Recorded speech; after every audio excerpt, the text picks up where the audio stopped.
Minnesota story, in my mind, it begins when the Scott family moved from Holland to the upper Midwest in the early 1800s, a portion of their family ending up in northern Minnesota on a farm. And of course, the family had to deal with this disease, seeing roughly half of their family members come down with the disease. Eventually, a couple of members of the family, John Scott and then Larry Scott, went on to medical school and became neurologists. And John made some of the early observations about the disease in their family. And Larry was the one who introduced us to the disease and the genetics. And so Minnesota and this family in Minnesota has had an ongoing thread, if you will, in the ataxia story.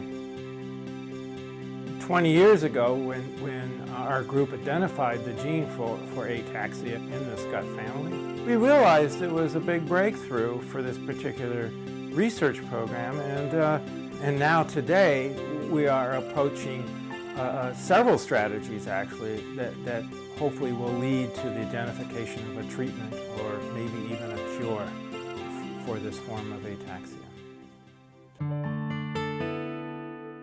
You know, being diagnosed with ataxia wasn't really a big shock to me. It wasn't a surprise. I went and got tested shortly after my dad was diagnosed, and I suspected I had it just because it's a hereditary disease.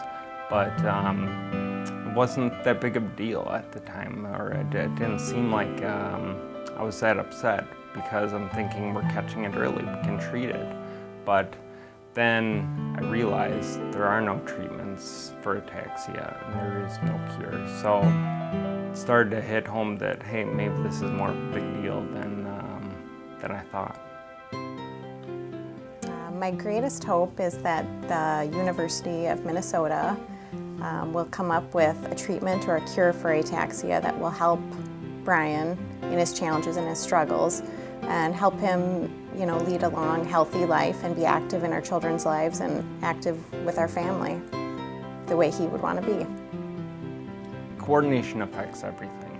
I can't ride a bike or do things like that, and a simple task like picking up a glass of water and taking a drink.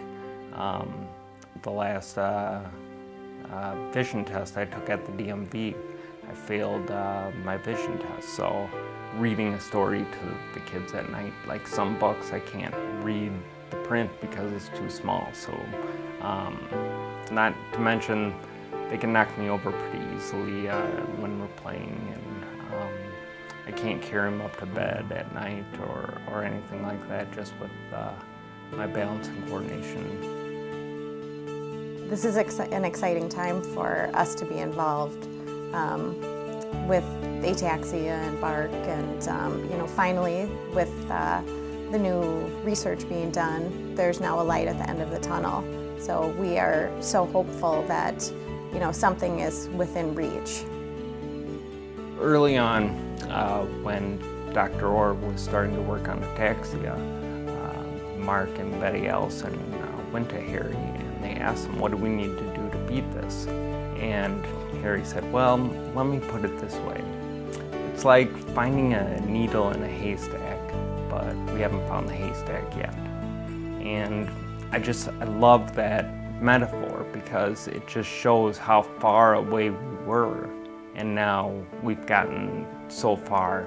Because shortly after that, I think Harry found the haystack by finding the gene that causes ataxia. And now, I think he may have found the needle after looking for 20 years. And so I just think this is such a promising thing.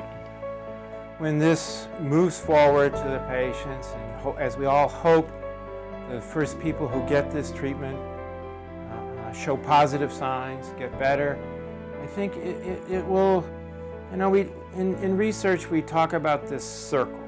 Starting with the patients, understanding the disease, and then using that information to move back to the patients with a treatment. And I think I will feel that my career has been a complete success. and I've been able to close that circle.